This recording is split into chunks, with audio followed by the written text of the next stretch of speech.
Hey, welcome to the Nerdist Podcast, episode number 259. If you have popped over to the Nerdist channel recently at youtube.com/Nerdist, you would see the Ben Folds 5 video for their new song, Do It Anyway, their first new stuff in like 13 years. It's an amazing song. You can get the album pretty much anywhere, because that's how the internet works. So it's Ben Folds, and there are Fraggles in the video. It's Ben Folds and Fraggles. If that is not enough of a reason for you to watch that video, then I submit for your approval Miss Anna Kendrick, who is the guest on today's podcast. She was nominated for an Oscar. I think maybe our first Oscar nominee? Is that right? That is a serious distinction.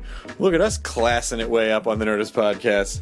So we met when she was on the video, and she was awesome and super cool. And so I said, hey, well, you should be on the podcast. And then it happened. And guess what? Spoiler alert, she was delightful.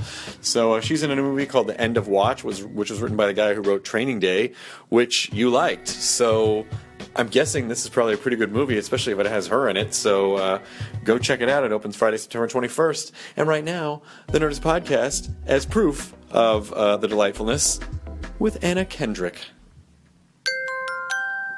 Now entering Nerdist.com.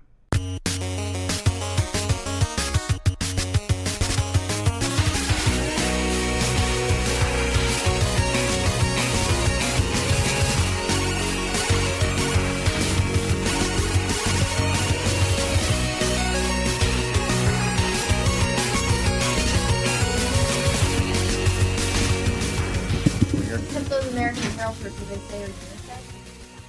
That is not true? It just makes everything look bad. Yeah. Makes all the wrong stuff look big and vice versa. I kind of weirdly want to just like be in my underwear in front of wood paneling and be in an American Apparel ad. Is that weird? Just like a greasy, creepy picture? And I want the picture to really feel like a Polaroid that was taken in someone's basement, kind of against my will. like I was really reluctant to take a photo. Yeah, instead of cheese, everyone says, "What are you doing?" And then this is I gotta put these headphones on. So the microphones, you kind of have to get right on them because they're radio mics. Anna Kendrick, you are delightful. I love that you're here on the show. Hey, dude. It's already started. What's going on? Nothing. We just recently met. That's true. You know this. I'm saying this for the benefit of people listening. And I guess by the time, this will go up next week, so that the video will be out by then. Okay, good. Okay. I was hoping you would have planned it that way. Otherwise, it'd be weird to be like, we met doing this thing that we can't talk about. Anyway, thanks for being here. Like, that's the whole show. Yeah, we did the... Kyle, hop on the mic for a sec. Did we tell you about this? Did we tell you about the Ben Folds video? I heard about it on the Liam Lynch interview. Oh, you did? Oh, okay. So we made this. We made a Ben Folds video for the new Ben Folds 5 album with Fraggles and Anna Kendrick. It has two of the best things in the world, then. And also Rob Corddry. Oh, okay. Is also in it too. Getting better. But I think I have the latest cut of it if you want to see before you leave. I absolutely do. It's really fun. Were you a Fraggle fan growing up? I was a Fraggle fan. I grew up watching Muppet Family Christmas. Not to be confused with Muppet Christmas Carol. Different. It's one of those things where there's like a whole underground community of people who like swap VHS tapes because the only version that they ever officially released doesn't have some of the songs in it. Really? So, there are just tons of people who, like I did, grew up watching a version that their parents taped off of TV, and that has everything in it. So, and probably some sweet local commercials. Yeah, exactly. The one about milk helping you to grow up strong, and it's really like an anti-bullying message in that milk commercial. Milk does a body good. It was a big staple on like early 90s Nickelodeon. Is that right? Yeah, because I remember Jim Henson, just for whatever reason, early Nickelodeon had tons and tons of stuff through there, and that Christmas special, it would air in the summer. And I just remember loving it because it had the Fraggles in it in that portion. Yeah. And so it's the Muppets, the Fraggles, and the Sesame Street Gang all gathered for Christmas. My God, it's real good. An amazing mashup. Yeah. Because when you're a kid, you're like, they're all friends. Like you love the idea. And like when they first meet, they're sort of bewildered by each other, but they overcome their differences. There are other felt people in the world. We're not the only ones. ones. The scene where they're all just hugging and crying. Oh man. It's just like when two real world casts meet. Like, I totally get what you went through. But the video turned out good. The song was so much fun, and you were great in the video. So thank you for doing it. No, that was a dream. I was so excited. I got halfway through that email and I was just like, yes, please, yes, thank you. Did you get to walk around the Henson lot at all? It's pretty cool. I didn't really that day. I've done like some random ADR around there. It's Gotcha. I mean, it is the strangest little secret corner. It's like Diagon Alley or something. It really is. It's like across from a really seedy strip joint. It's on. And not only is it across from a seedy strip joint, but the seedy strip joint just looks disgusting. And then right at the top is Kermit in a top hat, just like saying "top of the morning" to you to the strippers as they morning. crawl out at whatever hour. And it's on like it's La Brea, right? It's La Brea, yeah. Yeah, and so it's like surrounded by fast food chains and. It's so weird. Well, that's the old Chaplin built that. That's the old Chaplin Studios from the the early 1900s, the 20s. Okay, I'm getting a history lesson. And then it became A&M Records for a long time.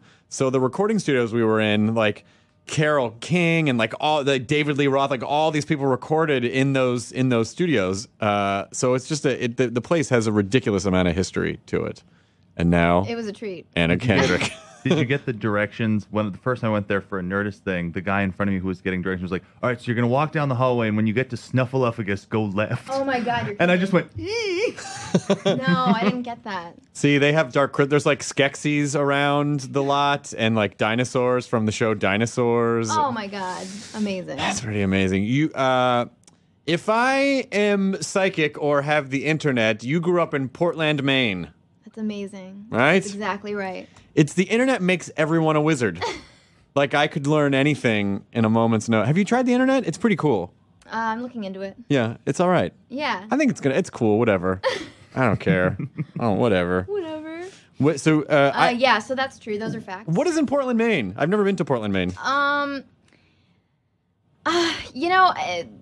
I think people are disappointed by what I have to say about Portland. It was just kind of neither here nor there in terms of a great story. Obviously, I thought it was lovely, and I'm really glad that I got to grow up there, but I wasn't like living in a log cabin. Okay. But it was, I grew up in the largest city in Maine, which is only 65,000 people. Oh, but so you lived in a log high-rise.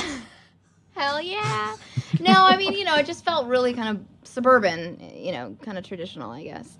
And, in the most cliche way, everybody there just can't wait to leave. And it's not until you leave that, kind of being from Maine becomes part of my identity. And, Sure. I'm really like a proud Mainer.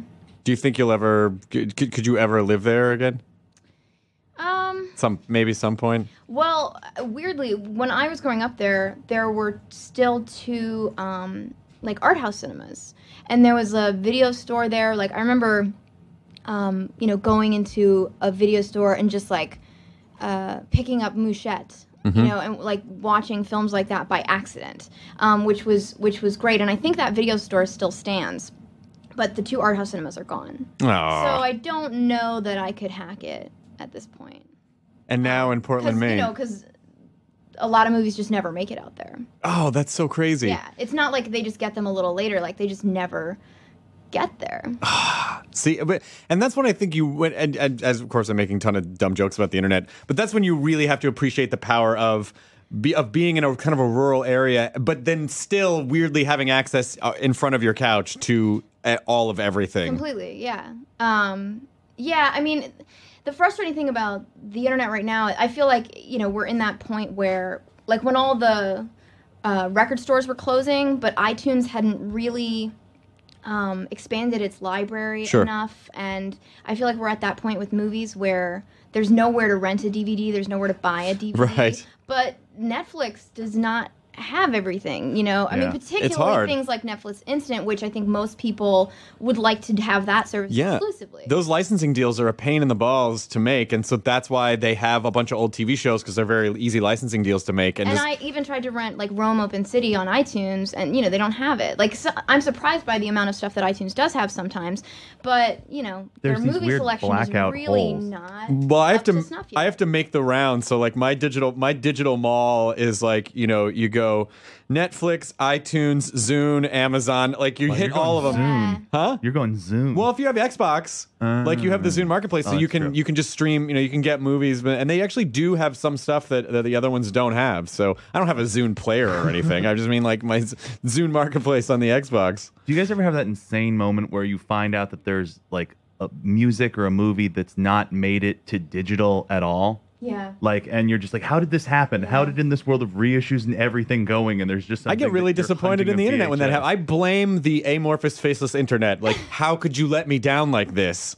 Look, how many videos of capuchin monkeys riding cats do you have? But you can't get most of Cameron Crowe's early movies on DVD. I mean, No, come on. You know, like Rocket Video going out of business was. Yeah. Oh, it did? Was, Uh-huh. you know, Oh, a pain in man. my ass, because I remember there was tons of stuff. There was a lot of early Bergman stuff that you could only get on VHS. Yeah. You know, so I You still, should try my library. I still have a VHS player, What about Cinephile? just in case. Oh, you do? Yeah, just in case I run into things like that. I mean, I find I use it less and less, but it's the only way I could find Through a For Glass sure. Darkly. So there you go. Damn it. Really? Yeah. I Yeah, thought no, I'd I seen think that. I think it is on Criterion now, but Yes, I know that okay, at the but I time think when I it's tried new. to rent it at Rocket Video, they directed me to the VHS section. Oh, okay. By the way, did I introduce you? Kyle Clark is our intern, and Matt and Jonah are both working on, and so I pulled you on because I just felt bad. You're just sitting in the corner over there. I like hanging out. I got nowhere to be. I feel loving. Oh, I've got a place to go now. Because I work at night, either with the theater or doing comedy. But during the day, I literally watch Netflix. Like, So you know the landscape I of do. Netflix. You've combed all of it. Those failings are quite apparent sometimes. And here's why I'm a big piece of shit. I did not know that you were in the Twilight. I've never seen a Twilight movie, That's okay, and that makes me feel. I really feel like I should because it is such a part of the fabric of our cultural landscape now. Not at And I just all. haven't seen a Twilight movie yet. That's okay, man. It's I appreciate when somebody like you, particularly when you seem to have a strong commitment to all things film related. I think because something that I tend to say is there are plenty of people in the world who only know me from Twilight, but there are still people in the world who literally don't know that I'm in it. And I think that people don't believe me when I say that. Because generally, like, when I'm talking to journalists, they are just, like, waiting to get their Twilight question in. Oh wow! They don't really want to talk about whatever project I'm working on. And you have this So I vast think knowledge of cinema. I think they don't believe me. I think they think that that's just something I say to kind of make myself, like, as though I would need to distance myself from it, which I don't feel Right. I need to do. So, yeah, somebody at the Huffington Post said that to me, and now you, so that's on the record, I'd be in a fucking Twilight movie. I've been in definitely. a heartbeat. Absolutely. I don't know why I haven't seen the Twilight movies yet. It's like I always kind of get to that point where I'm like, I'm just gonna watch Twilight tonight because I haven't seen it. And I just kind of want to know what all the fuss is about. I think it's because you know that if you watch that one as a completist, you're going to have to go through the other four. That's true. What if I love them so much? I What could if I see fall you're in comfortable love enough with them? who you are, though. You could do that. I am. I don't give a shit what I like. I like what I like, and I'm not ashamed of anything that I like. I don't fucking care. I like a lot of yacht rock unironically. Like I'll just listen to fucking Michael McDonald, and I don't care. I love it. I don't care. I'll listen to Poco. Just break out some yacht rock. I worked with middle school girls, like at a private school, for 3 or 4 years. So by the end of it, I had a scary working knowledge of Twilight. Yeah. I sure hope you didn't have that beard when you did it because that's a big red flag. I think I looked worse for large portions of it, which I suppose is not a good testament to the school itself. But is that just through their chatter? Or Yeah, were you, well, like, because forced to... I taught drama there, but I also worked the lunchtime thing, and Okay. they'd just be reading, and occasionally it's like, okay, explain to me why this is good. So you were like the Jane Goodall of elementary school girls. Yeah, like you 6th, lived 7th, among 8th them grade. for a while and learned their Yeah, tools. So I know a lot about the band Fun and Twilight. All right, Jonah just had an aneurysm about that band yesterday.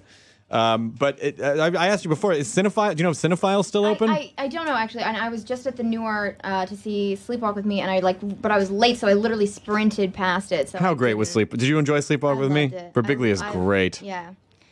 I really, really loved it, and I've been a fan of his for a long time, and I'm really happy that people are liking the movie. Do you know Mike? I don't know. I just tweeted about the film, so he said thank you, but so he's like a Twitter friend, which isn't a real friend, but it feels like one. It's sort of, listen, it's one step of a connection above We have nothing. And the thing is, I've witnessed this thing happen where people who know each other through Twitter meet for the first time. And so it'll be interesting if I ever do meet Mike Birbiglia. Like, that'll be my first Twitter friend to real-life friend interaction. And I don't know if that's weird. CelebrityMatch.com, in a way. It's almost weird. He's like, because I've had that too, and then I've had to remind some people. Actually, when I met Edgar for the first time, we had been Twitter pals, but he had no sense of me in person. And I was like, hey, we've communicated on Twitter. He was like, oh, yo, Nerdist. And I'm like, yes. And we only had... But he only sees you as Nerdist? That's it, yeah. Yeah, well, do you... Because it's not your picture on Twitter either. It is. It's my 6th or 7th grade class picture. Yeah. So I don't still look the same? It's hard to tell without the 5 o'clock shadow. It's kind of your thing. I had the bowl cut and the glasses and the sensible tie. You still have that part. Yeah. Oh, Still boy. good with a sensible tie. That look was the antidote to female interaction. There was none of it. I know. Sweet 80s Gina. Oh, my, there was none. None of that. 80s Gina, Kyle, please. Now I know why you don't work with kids Keep it anymore. classy. I mean, seriously, this is a Nerdist podcast, Kyle. Guys. Come on, 80s China. You guys are gross. I mean, come on, what the hell? But so you must have, you started when you were really young, though. Like, this is... Yeah, it's funny. I always feel like people make... I like my people's opinion of me changes when they find out I was like a child actor. Why? Because I started when I was 12. I did a Broadway show when I was 12. And, that's understandable to me because I remember being 12 and meeting all the other kids who were doing shows at the time and being like, this is weird. You guys are fucking weird. Actor kids and stage moms. You guys smile all the time. What are you suppressing? Yeah. So, I think I worry that people assume that means that I'm a crazy one. I might be, but not in a normal child actor way.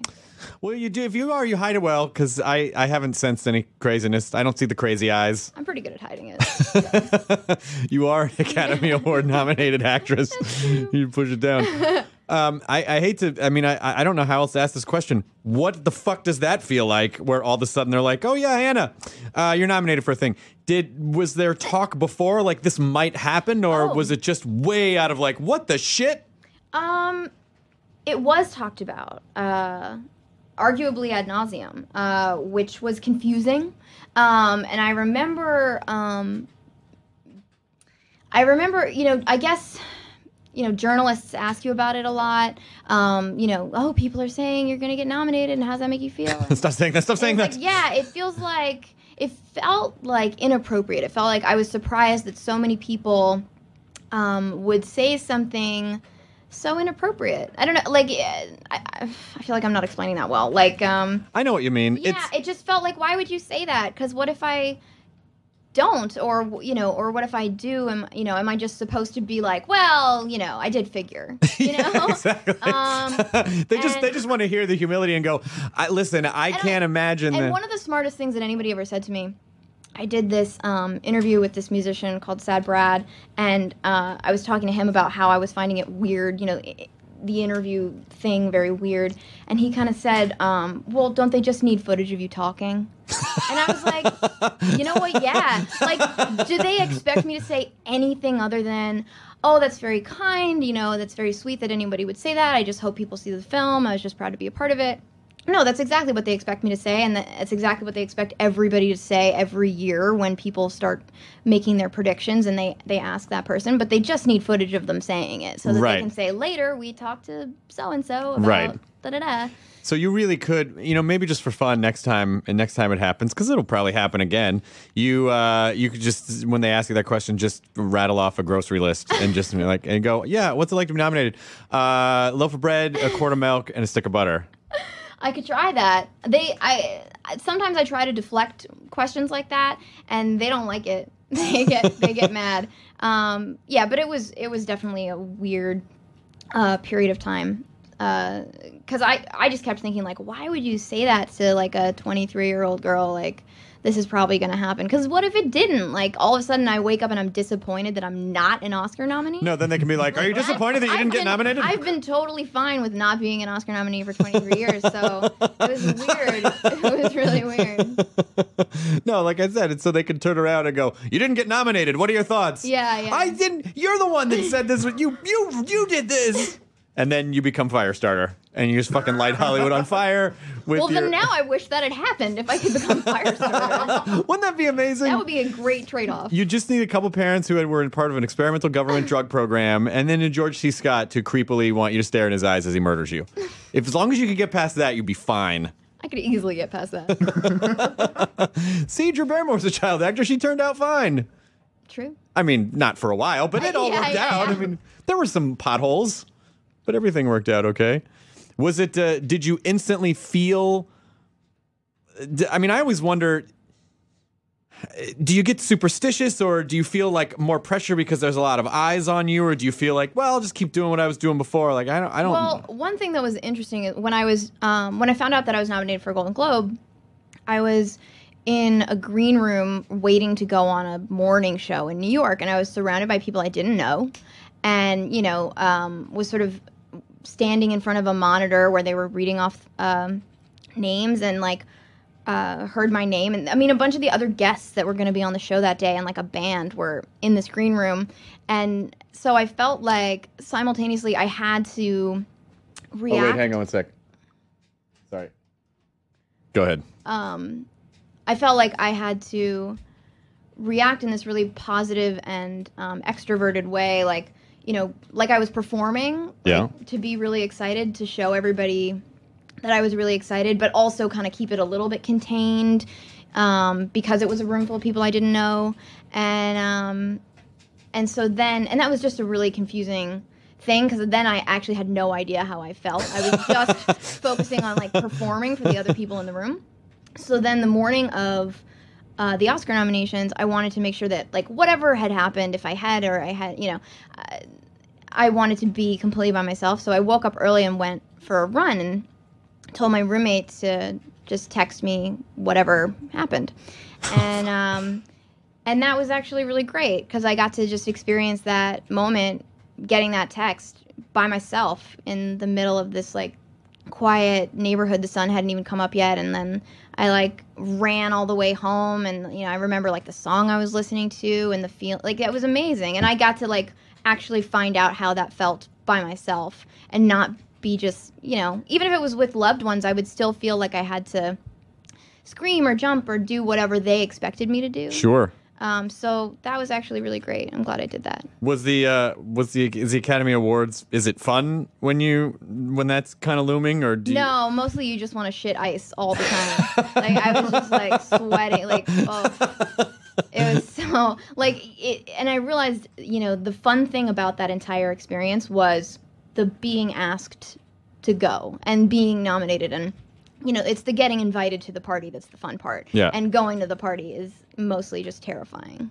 Oh man, I can't even imagine. Yeah. Where it's just there's that top 10 most famous person in the world that I've been watching my whole life. Oh, there's that person. Oh, they just said my name. This is weird. Yeah, and by the way, you're wearing a corset that's so tight you can't breathe, and so it definitely all feels a little surreal, like a strange kind of hellscape. But Hellscape, what a great name for a movie.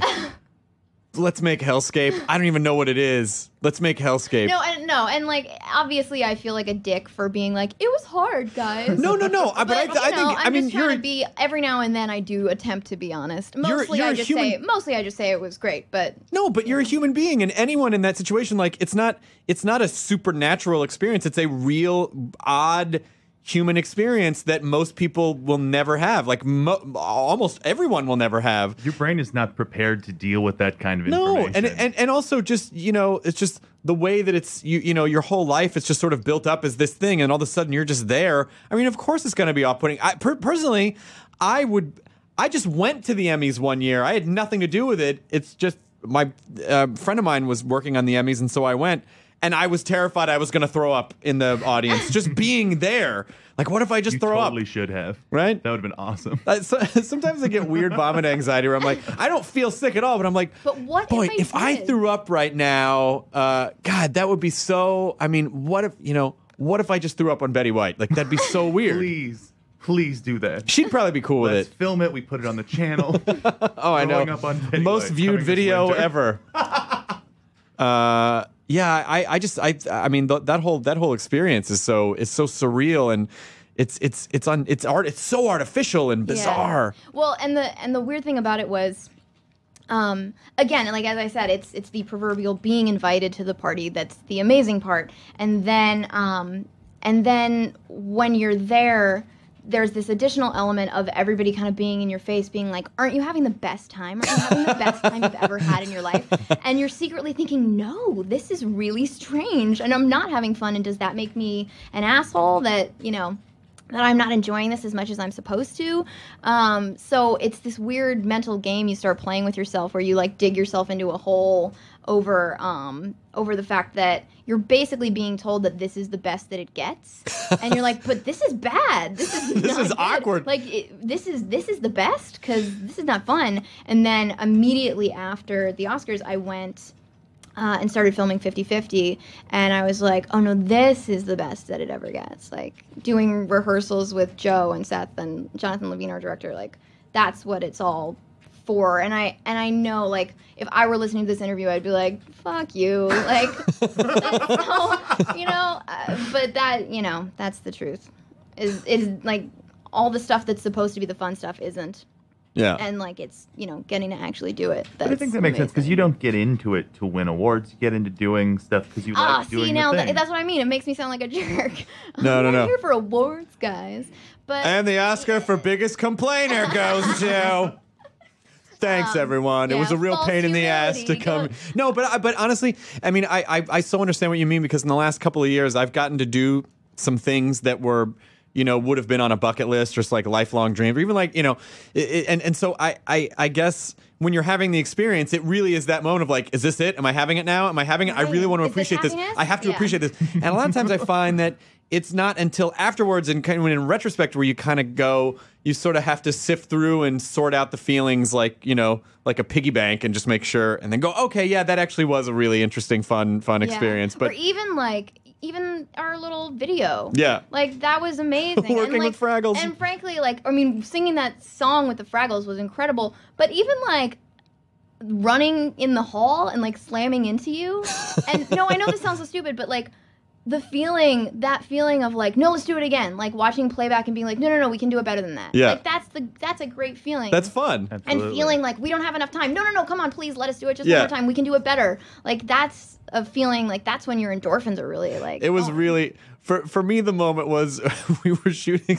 I wanted that we were shooting up stuff with the Fraggles, like promotional stuff, and then I was like, well, we should get one where this one thing happens with all the Fraggles and Uncle Traveling Matt and everything, and then the AD was like, or we know what we really don't have time, and so I was like, oh, and I was like, wait a minute, I'm making this. Make the time. Like I got super like I'm like, we are right. doing this. And like that feeling to me was really kind of fun on the video. Like I have Fraggles here and I am going to put them in as many photographs as I feel until I feel satisfied. And everyone had to do it. Oh, it was so awesome. Oh my god, it made me so happy. That's awesome. I might be an evil wizard without the wizard part. And maybe I'm evil. But it was so much fun. I mean, I wasn't a dick to everyone, but it was just like, no, let's do it. And they were like, all right. I think sometimes you need that reality check. Ladies and gentlemen, we have Fraggles. This Yeah. is as good as this is going. When is this going to happen again?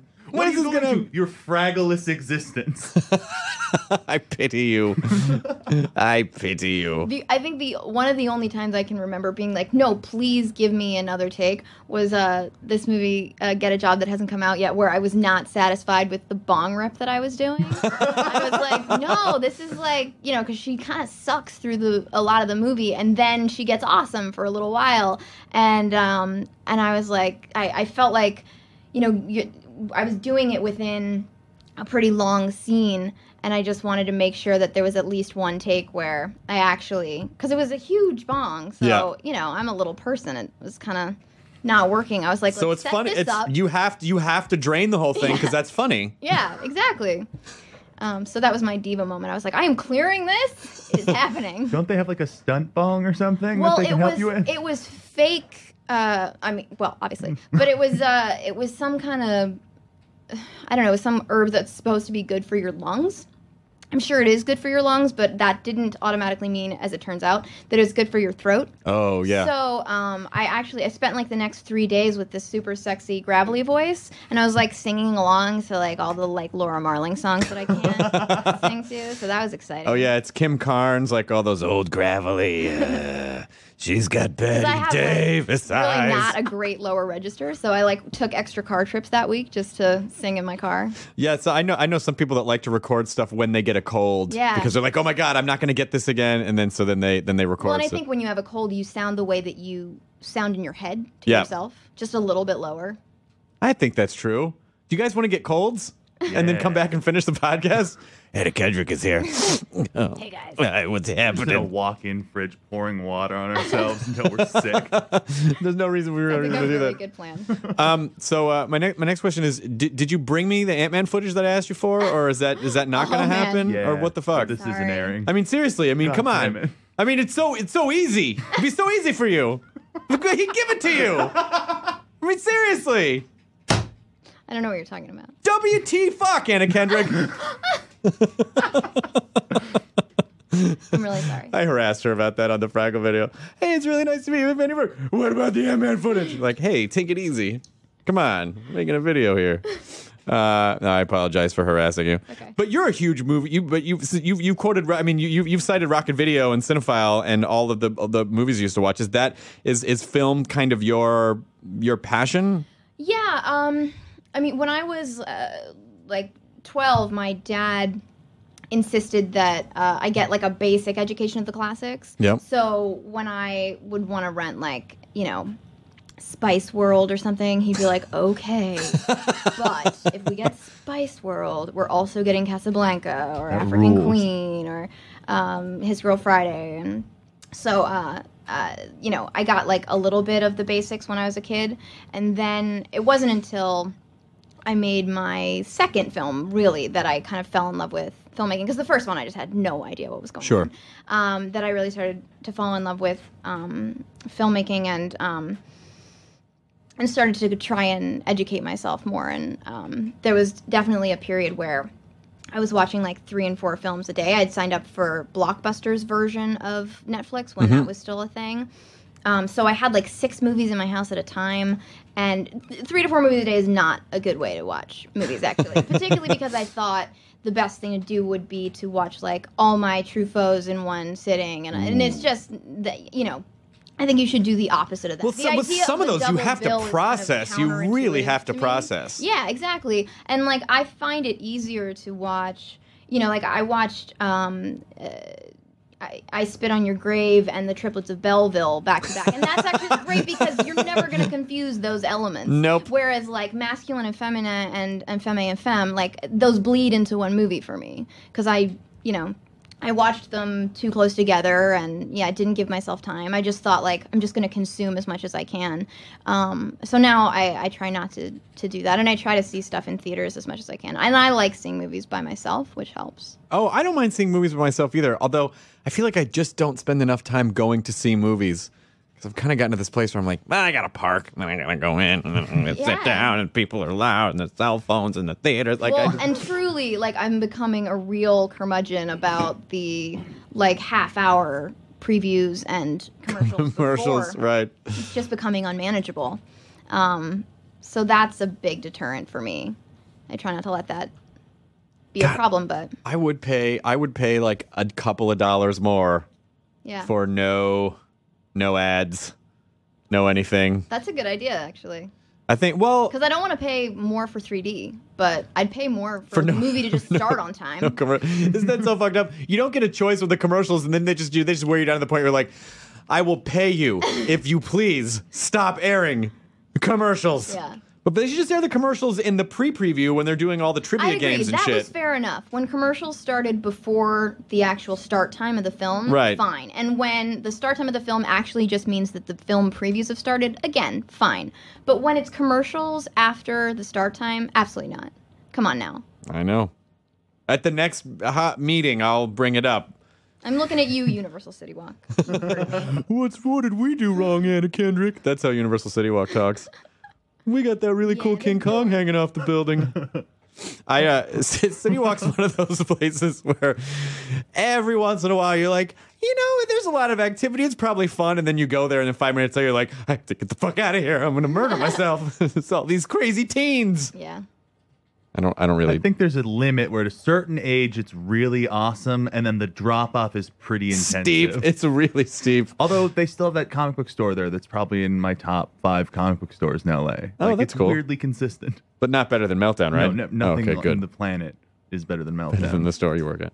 Are you able to watch films as an audience, just as a regular person, or are you so much? Have you seen so many films, and just with the craft of acting, do you have to analyze everything? I think it's a little bit of both. The thing that takes me out of movies that started the soonest for me, and has been consistently difficult, is when you can tell that a line's been looped or punched in or something, because not only is it just like a little bit of a is it just a little bit jarring, but then I start thinking, okay, what plot point was unclear that they had to add that, or what scene got cut where they just decided to reduce that piece to like one line on somebody's back, or especially when it's like there's a bunch of dialogue in a car where you're just looking at like an overhead shot of the car. You're just like, oh my god, because to me then I'm just thinking, oh, how many holes were in this screenplay that they had to add all of this just to make it clear what the fuck was going on. Yeah. But then, at the same time, sometimes I wish I were more cognizant of, the way that the camera's being used, or, just aware of performance, or I don't know. It's sort of a weird combination of both. And certainly it's not as though movies have been diminished for me at all.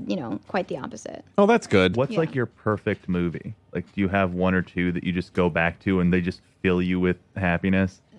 There are a couple movies, like recent movies, that I remember thinking that was so satisfying to me in every level. When you're hungry and you eat something and you're just like, that was perfect. That was exactly what I wanted. I call them chai lattes. But it just like hits the spot. There were 3 films in like the recent years where I just felt like, and I love that feeling of please be the end, and then it is. Mm-hmm. Was JCVD, This Is England, and In Bruges. Oh, In Bruges. Oh my god. Yeah. Just like, those are perfect movies to me. Like, are they the best films I've ever seen? No, but they're just satisfying. so satisfying. Like, yeah. In Bruges in particular, McDonough, I mean... I just saw Seven Psychopaths. Oh my god, is it good? It is so good. If you don't like Martin McDonough, and I know that there are some weirdos out there that don't. We call them wrong. It won't change your mind, but... if you don't like Martin McDonough, you're dead inside, so whatever. So you're a fan of the just- plays, too? Yeah. Lieutenant Van Yeah. Ishmore. yeah. That made me like plays. I saw Beauty Queen of Lebanon when I was 12 with my family, and my mom was just horrified by it. So it was this interesting moment where my brother and I realized, like, oh, our sense of humor comes from our freaky Irish dad. Got it. Okay. Like, into that dark stuff.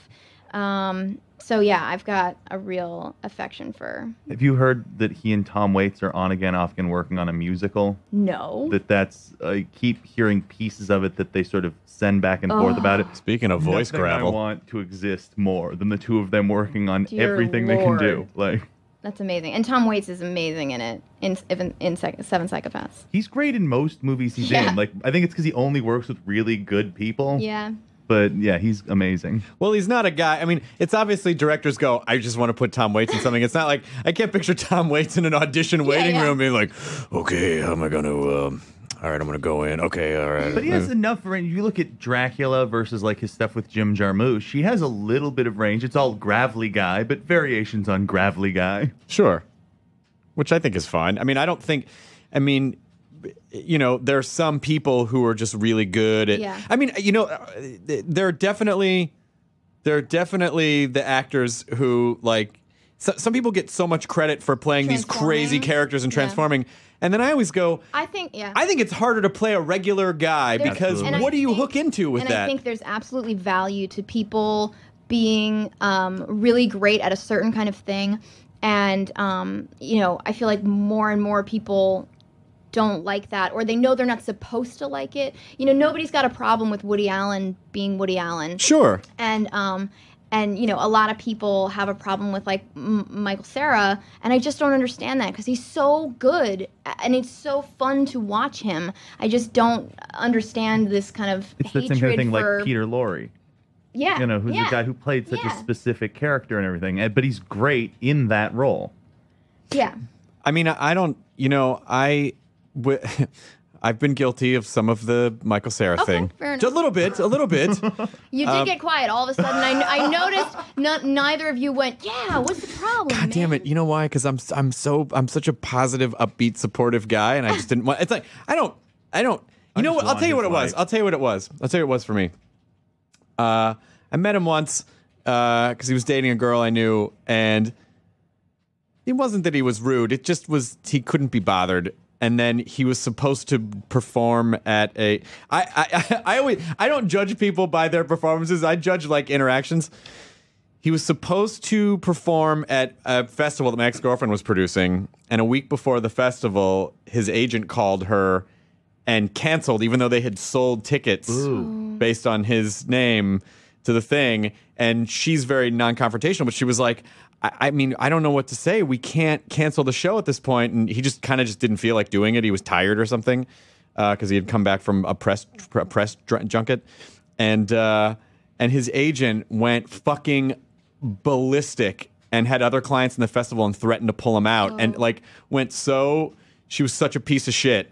Like she made my ex-girlfriend cry. Whoa. Like she was so fucking mean. Like you better like one of those. And Well, it wasn't even. No, and listen, like you know, just because Michael's a friend, I feel like I can't just sit here and listen. Please, of course, No, yeah. And I would say that obviously is not great, and that was a weird thing that happened to you. Clearly, He should know that his agent's an asshole. But hearing that is such a surprise to me because to me he's the guy who literally he just wants to like ask you questions. Like he's one of those guys who makes you feel really interesting. Really? Because he just wants to know about you. Like honestly, I'm sure you guys would get along so Well, I do like to talk about myself. So you know, obviously you had like a weird interaction with him. Sure. But, I think but you know that happens, though, too. and that sucks. And But you know- that actually that kind of thing makes me really nervous because like I'm sure that there have been days where I've just been like dealing with some craziness. I and know, I'm sure I've me been too. like, cold to people and not even realize. Me too. You know, I would hate to think that they would hold that against me. I just I think it's always bad to judge anybody against one time too, just because I know everybody's got that thing, and then like you look at lots of people that you meet, you're like, oh, that guy's a dick. And then years later, you're, oh, we're friends now, but remember, I hated you the first time we met. Like, I have a think lot of now that I'm friends like thinking about that. analyzing, I think it was either his agent or his manager, but she was really like, and just sort of.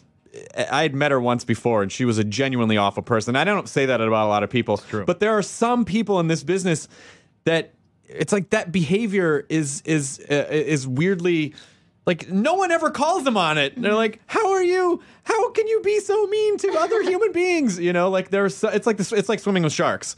Just like that kind of agent type, and it's like you don't have to fucking rip people's throats out every time to get something done, but some people are just in that mode. Yeah. So maybe I wasn't. I'm glad we really worked this out. I'm sure Michael will feel a get lot on the better. show and I'm sure hug it Michael will out. feel a lot better in this fake feud that he is not aware of. I imagine he's just Actually, eating I would Cheez-Its love somewhere to. going I would have him on, and I'll tell him the story, and we'll talk, and hopefully we'll laugh about it. But anyway, I was a big sidetrack. No, not at all. Yeah, I think it's one of those things that drives me doubly crazy because there are so many people that, you know, the kind of people that hate Michael Cera. There are people who they love, who I want to be like, I could tell you stories about that person that would make your hair stand on end. You know, like there are so many people that are so beloved, and I just want to be like, they're dicks. Like, so it's frustrating when like really great people get the short end of the stick and vice versa. Well, that makes me very happy. I am such a sucker for like if someone is just a nice, cool person, you know, like I am way on board, because I think that's ultimately the most important thing. And I just, you know, sometimes you just see people and maybe they're in restaurants and they're being shitty to the staff or whatever, and you're just like, oh, fucking.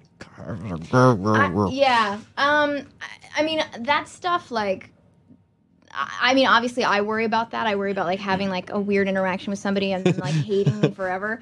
But the funny thing to me is that the only time I've ever seen anything bad about myself is like something that didn't happen. Like, I've actually seen things online where people are like, I saw her at this thing, and she, you know, this little girl came up to her and asked her for an autograph, and she said no, and then she kicked a puppy, and like stuff like where I'm like, what? Like, who would bother to make that up? Like, why would you do that? Like, I saw something on Reddit about, like, me being, I was just like, that didn't happen, and you can't, you know, you can't respond to it, but it's just... There's really nothing you can say. It just makes you like, that didn't happen. Like, there was, and, you know, if I was a dick one day, then, like, fair enough. But if you're just making it up, I just don't know what that is. Well, that puppy got a lot of money to say you kicked it. It was the puppy is extorting money from celebrities. The puppy's on the cover of OK magazine. All right, listen. Who kicked me? This is gonna sound weird. I'm a perma puppy. I'm going to extort money from you because. Also I can talk. I should have said that. Tough, even for a talking perma puppy. Talking perma puppy. If you were a talking perma puppy, you could fuck so many people over so hard because people are always gonna side with a puppy. I don't give a shit who you are. You are never gonna win against a puppy. It's puppy 1, you 0 forever times a million. And the problem with that kind of stuff is that, like you said, if you go on and go, "Hey, it's me, Anna Kendrick," that didn't really happen. Well, sure, of course you'd say that. Yeah. Like, no. Or like, you know, in theory, you should just be like above it, and you know, you don't even know that stuff exists, and yeah. But it's tempting. It's definitely like every now and then I'll think about like, you know, something like that, and I'll just be like, I should just fucking, you know. But yeah, I mean, you can't. And then when somebody was like, well, there was one time where you were rude and that actually happened, then I'd be like, well, okay, fair enough. Sorry, I'm a bitch sometimes. Which you're allowed to be because you're a person. Yeah, I know. I do feel there is that sort of like, you're famous. You better be superhuman, because you know if someone does, you know, just like the. Well, I just assume that for the most part, I genuinely assume nobody knows who I am, and this is the stupidest thought that runs through my head constantly is when this is so stupid. Please. When somebody recognizes me, the first thing that I think in my head, which is insane, is how did they recognize me? I don't even look like me. Which is so, like, I can't. That's such a weird. Doesn't make any sense. But I just think, like, because, you know, you get, like, when you do, like, photo shoots and stuff, you just feel like this weird drag queen version of yourself. And so then I feel like when I'm on the street, first of all, I'm tiny. Nobody realizes how tiny I am. And you know, I usually look like a bum. And I just think, well, now no one will recognize me. It's like being in disguise. I hope so then, like, I just never think, oh, I should just make sure to be really smiley with people, you know, just in case. You know, it was strange that you came in with a bindle and a top hat where the top was shooting the off. joke that I was going to go for is that next time I'll see you, like, in New York, I'll go to give, like, $5 to a homeless person and just see, like, torn clothes and, like, scruff and a hat with a hole in it. Like, oh, hey, Chris, it's me, Anna. Oh, my God, you were literal. I thought you were just speaking figuratively, like, oh, I didn't wear any makeup today. Like, you no, really, just like an actual bum. Yeah, I mean, like a hobo. The top of your shoe is missing. I can see your toes, and those aren't sandals. This is so weird. I've got a kerchief tied to a stick over my shoulder.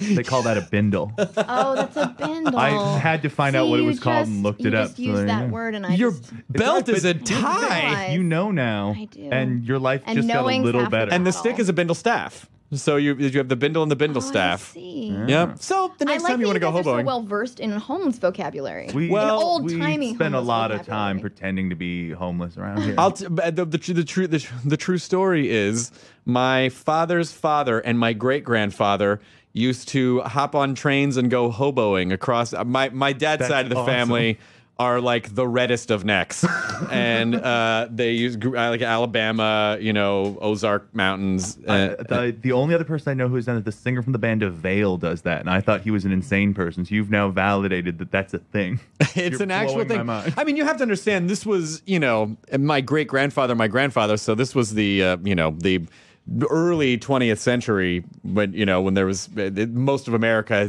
was not entirely industrialized yet. So it's kind of makes. I mean, I could picture it. Like I can sort of see the charm of like, let's go out on the. I don't know if they talk this way. Let's go out on the open country and see the world. And then that's how else are you going to see the world in the 20s? You just hop on a fucking train Yeah, hoboing. and sleep in a train car and trade stories. So tell us about your new film, Hobo on a Train. Oh, you should tell us about End of Watch. Okay, what do you want to know? Well, it comes out the 21st. I know this. And then I don't know anything else. Okay, that's a good place to start. Intense trailer. Yeah, it's Jake Gyllenhaal and Michael Pena are cops, and they've been partners for a long time. It's David Ayer wrote and directed it, who wrote Training Day. Yep. But I think I'm going to keep using this quote. Somebody called it like the most real and funny episode of Cops you've ever seen, or something like that. And I thought that's perfect, because there is like a plot, there is a through line, but it really just feels consistently like a day in the life, like you're just watching kind of footage. Like David originally wanted the entire thing to be found footage. Yeah. And I think that would have been really ambitious and interesting, but he ended up adding some traditional camera elements. But it really blends the two really seamlessly. It feels really intimate, and it's just a really intense movie. I played Jake's girlfriend in it, and All right. yeah, it's great. And we It just must had be- the screening at TIFF, and like people were freaking out. It was awesome. I've never been in a movie myself where people like gasp. Like the entire audience, that's at like 4 different points, were like, Nice. I was like, that is awesome. Well done, That you was guys. so much better than laughter. What are the odds of a prequel called Start of Watch? It's funny. Thank you. It's Thank very you. funny. See, because it was End. Kyle, you're fired. I know. It's been a while since you fired me, so That this is is a good. good has. joke. It really has. But you know what? How often in the press screenings thus far have you been asked that? Just You're the first. Oh. Yeah. Oh, you're a pioneer. You're Congratulations. rehired. Thank you. There we go. I feel like Jake Gyllenhaal's girlfriend, it might be intimidating to date you. And be like, hey, how was it hanging out with Jake all day? I was on Xbox, whatever. Wait. I do stuff too. I watched Donnie Darko. I know how to play chess. I just need a minute. It was, and this is something I feel like people say all the time, and it's another thing that I thought, that's bullshit. Like, before I started making movies, I just thought that's crap. That, like, those romantic scenes really aren't that romantic, and there's a bunch of people standing around, and I was like, yeah, but it's still gonna be awesome, right? Like, you're just saying that to cover your ass. That's what you say to your significant other. But on set, it is really, like, white you're hot. like, let's do this. Yeah, seriously. Let's I mean, cheat this for is free. Right. this is a free fucking this is like a pass. freebie. This is a paid vacation. And it is really hard to say just how uncomfortable it is. I would say that this was weirdly the closest it's been to feeling like kind of like, oh, we're kissing, and I feel nervous about it. It's weird because actually my first day was like the kind of intimate scene. Sure. Oh, jump right in. And when we did 50-50, we did some reshoots, and there was a suggestion that we kiss, at the end of the movie, and we didn't end up doing it. But when they were saying that, I was like, oh, God, please don't. It's been, the window's closed now. I'm too, I think, he's in, the friend, like a brother zone. And Right. I can't, please don't make me kiss him, please. Even though he's clearly, an attractive man. But it was actually better doing it the first day, which most people complain about. I thought it was a lot easier. Just get it out of the way, and then be like weird. I haven't even considered that point that you could that someone could be friend zoned, and then it's like, all right, get on top of each other, like make it feel real. And the thing that is amazing, that people think like that the chemistry is just amazing between, and it's like, that's just the editor, guys. Like, it was weird. Mostly it was just like, okay, don't don't squish my nose that way or whatever. That's the kind of thing you're thinking about. They cut out all the dry heaving and they're like, oh, I'm sorry. It's just weird. You're just so gross, Jake. You're just so gross. Well, you're just so much like a brother. You're repulsive. Is it? Do you feel what is the pressure for actresses to like do sexier scenes, and like what do you think the line is? I mean, you're obviously a very well respected actress, and but what do you where do you think? Where is that line? Believe it or not, I haven't. I don't really have that problem. I remember. It's gonna get deep for a second. Please. No. Let's deep dive. I remember. I was like a late bloomer. I mean, I'm still like tiny, so you can imagine. And I remember my mom saying to me, like, to comfort me, because I was like 15 and still looked like a 9-year-old boy. Being like, I always was jealous of the girls who like developed really early, but then I think it was a blessing in disguise because I never had to wonder if guys were only interested in me because like I had big boobs or whatever. Sure. And I was like, I would be fine with that. I would be fine if guys were only interested in me for that reason. You always want the other side. And I think, even though in the moment maybe I don't feel that way, I feel like I've never had to worry if I've gotten a job just because I'm like full-on Jessica Biel style. Like, I'm just like, the only reason I made it is like my looks. So, I feel like it's like, I like that I don't have to worry about that, and I don't get like a barrage of offers to do like half-naked like surfer chick flicks. So I think I'm all for late blooming. I was way late bloomer. I was 4'10" until my sophomore year of high school. And I as I've said before, I had to take PE with the, like, when I was in 8th grade, I had to take PE with 5th and 6th graders. Really? Yeah. And when I was I remember. But you had to? Well, I had to take PE, but I was too small for everyone else in my class, and so they put me. But it was like school mandated that you do that, or you just did it? No, I didn't choose to do that. It was humiliating, but they were like, "Oh, we'll let you play basketball with the 5th and 6th graders." Damn. Did I you know. Dominate them. The sad thing is no. I mean, I was fucking. Don't worry about it. The only thing I was good at in PE was archery. The one where you get to stand still. I was great at that. I mean, I was president of the chess club. Like, I mean, come on, what the fuck. So it wasn't really I realized very, very early on, like, the sports are not going to be the path. But yeah, I remember being, I don't remember if I've told the story in the podcast before. And when I was 14, I was also president of the Latin Club, and we went to a Latin convention in the mountains of Colorado, because I was living in Denver at the time. And we were in, it's very sort of, this sort of like Overlook Hotel kind of a feel of this, like, this YMCA in the mountains, this really old facility. And so there were all these high school students like debating in Latin, and it was all these Latin seminars. And I mean like Latin, the dead language, not Latino. I would have just said Spanish. So, and I remember there was this girl, and I thought she was really cute. And I had the courage to ask her out. I don't know where we were going to go. In Latin? I wish I remember how to say it. But, and she just rubbed the side of my face, and she was like, "Oh, buddy, you're not even old enough to shave yet." I was like, "But," we were the same age. But, it was just, she was already in older guy mode. Aww. What's she doing now? Probably doesn't have a podcast. That's funny to me, the idea that a lot of people, not like in interviews, I guess, but people ask me, they like want everybody to have some kind of like revenge like story or some kind of like justice porn about like You know. Oh my God, I that'll- love that term. That'll show. That's a subreddit. That's the only reason I know that.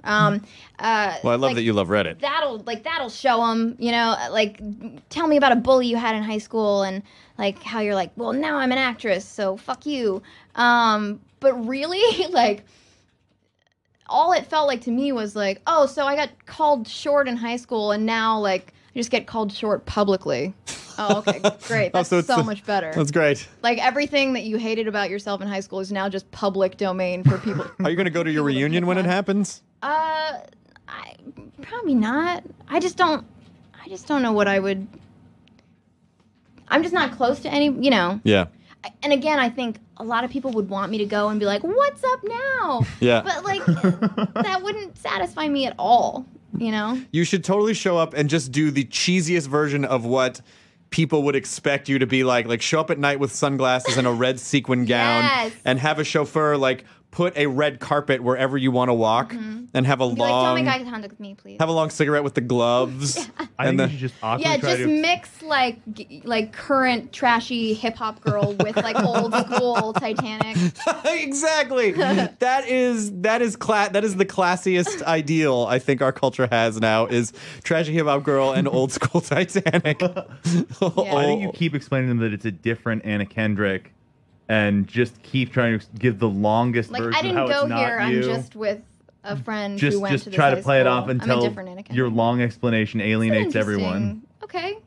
It's like an interesting acting plan. game. I've never seen the Justice Porn subreddit. I just asked Twitter the other day what subreddits because I'm I've got my stable of subreddits but I'm kind of looking for more. Yeah. And of course, a bunch of people were like, "Go to Space Dicks," and I'm like, "No, I will not." No. Ever. I know what you're trying to do to me, and I do not submit. But I You've just looked once, right?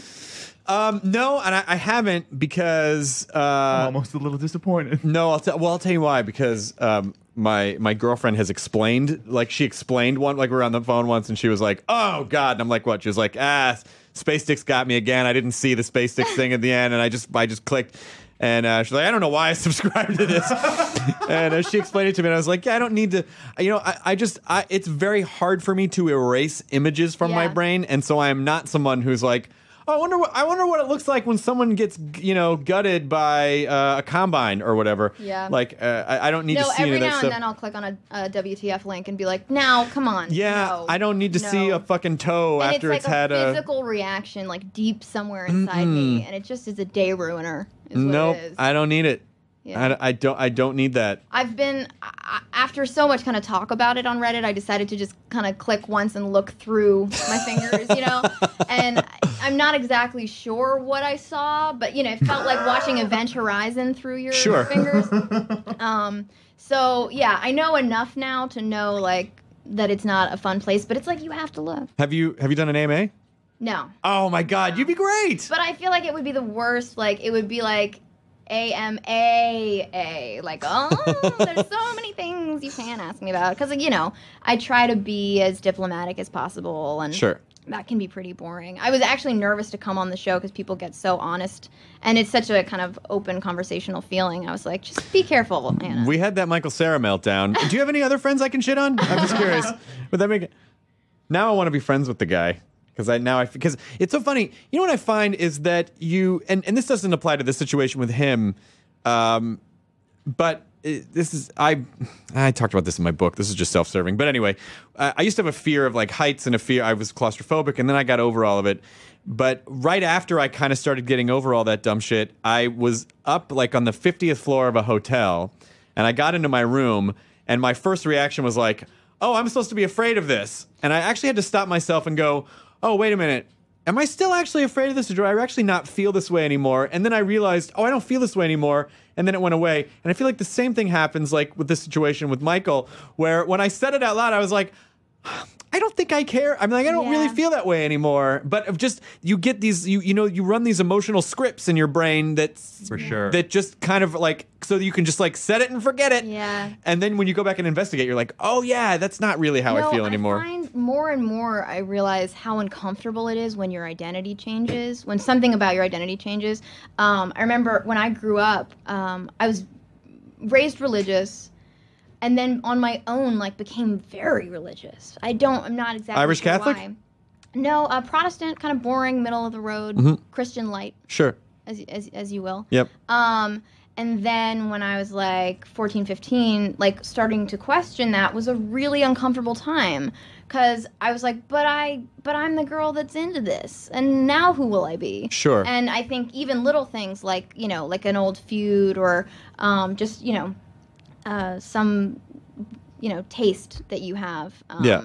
It's weird when it changes. Like, I find when people who don't really drink decide, like, maybe I'll just drink socially. It's like a weird thing where for a long time they have to kind of make excuses every time. I know Like, exactly you what know, you're talking about. Oh, I'm just decided I can it's just have a because- glass of wine. It's because I'm celebrating. Right. You know, like that kind Right. of thing.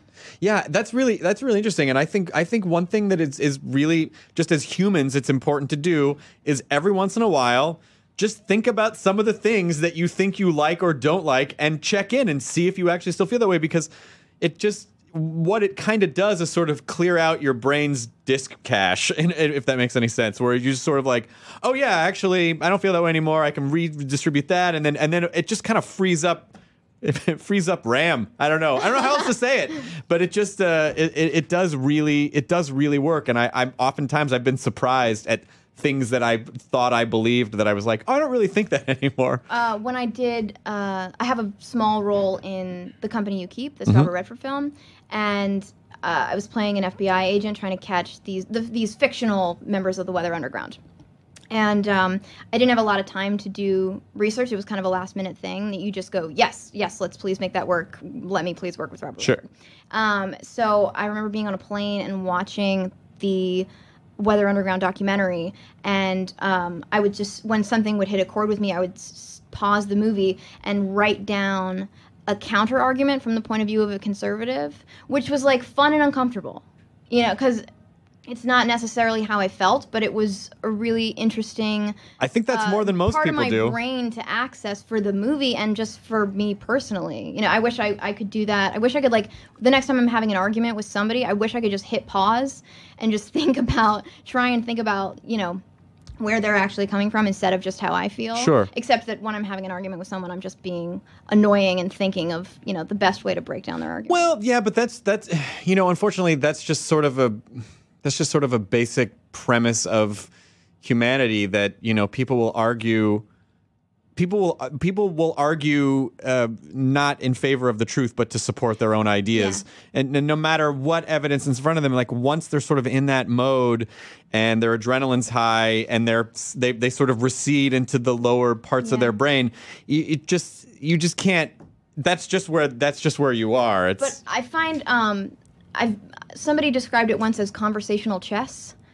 And I find, like, when somebody else can do that, I love having arguments with those kind of people because you stay, like, weirdly level-headed. Yeah. Like, you're like, the everything best. feels really still, and you're just kind of like it's like, and what I mean by conversational chess is it's like you're thinking 3 moves ahead, so you don't have to say all the stuff you both already know. Yeah. And it's like, you know, you can just listen to somebody and go, okay, I see. I think what you're saying is this, and then, you know, and that's so fun, and I feel like you learn so much more quickly that way. Well, because it forces you to think. Like, Yeah. it forces you to think about what you're saying when you But have to arguing with somebody who's good at arguing, I just go nuts, because I'm not great at arguing, but, like, I'll just throw as much shit at the wall to see what will stick. So Are you and this might be a little personal, so you don't have to answer this. Are you like a rah rah rah arguer, or do you get silent and withdrawn, or are you like, I'm leaving, or it's, I guess it just depends on the other person. Sure.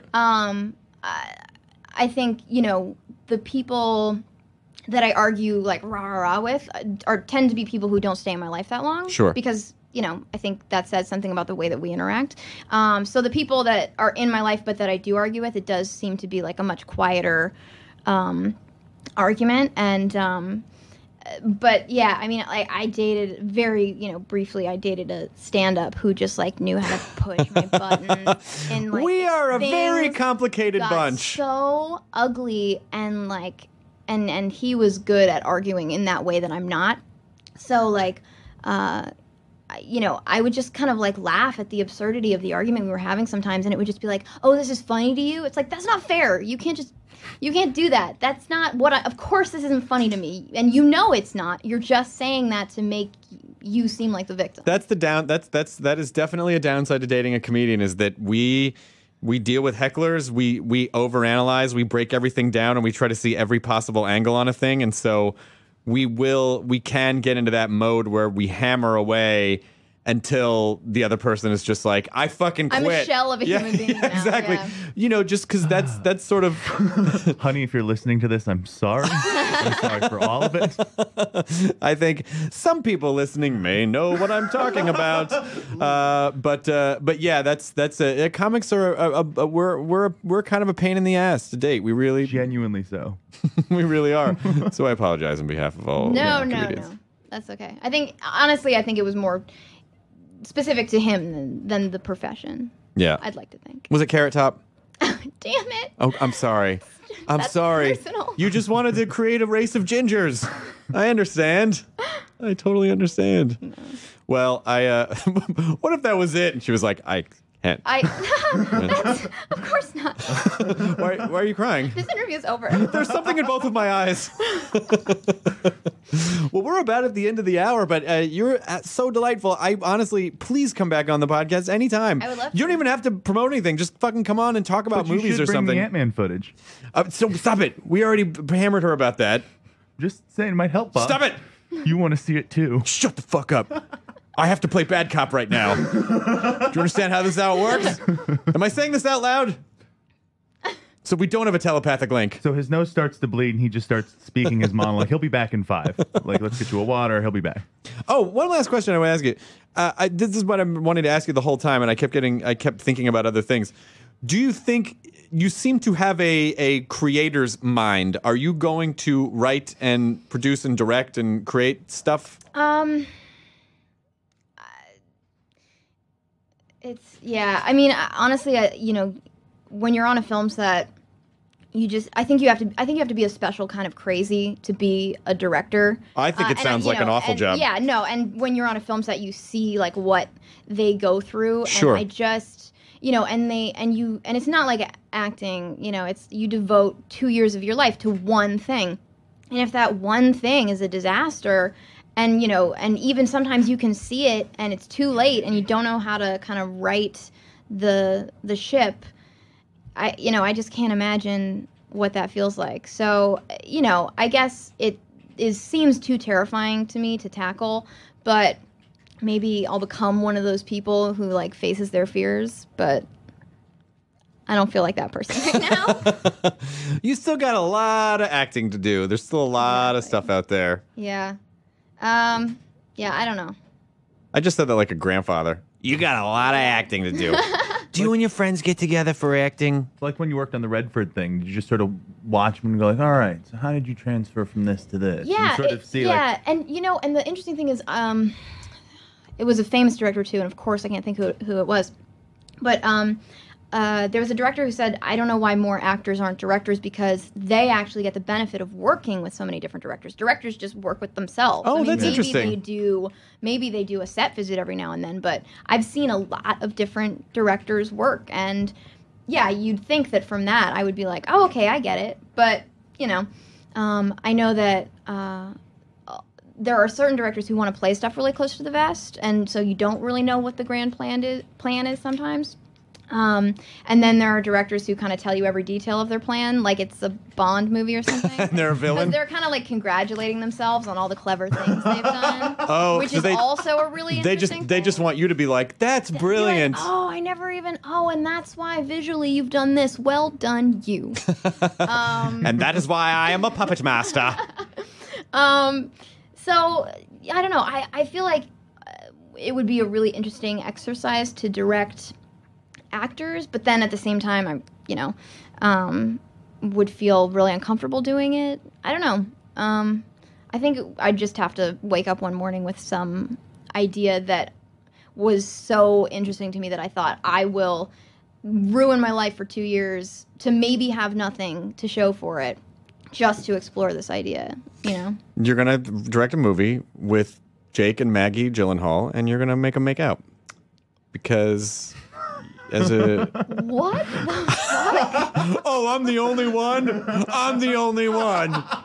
It's just me. Like, I was trying to think of like some kind of like witty thing to say to that.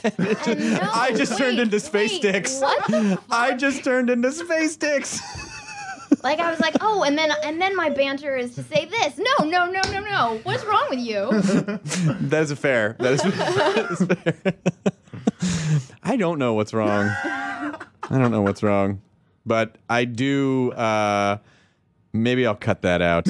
No, don't. Nah, fuck it. I'll leave it in. Keep it. Okay. You're the guest if you think I should keep it. But thank you for doing the podcast. I know. My pleasure. Thank you so much. Do you? I don't know if you live on this side of the country, but if you don't and you have limited time, that was nice of you to sit down with us for over an hour. It was my pleasure. Oh, we'll see you again soon. Enjoy your burrito, everybody.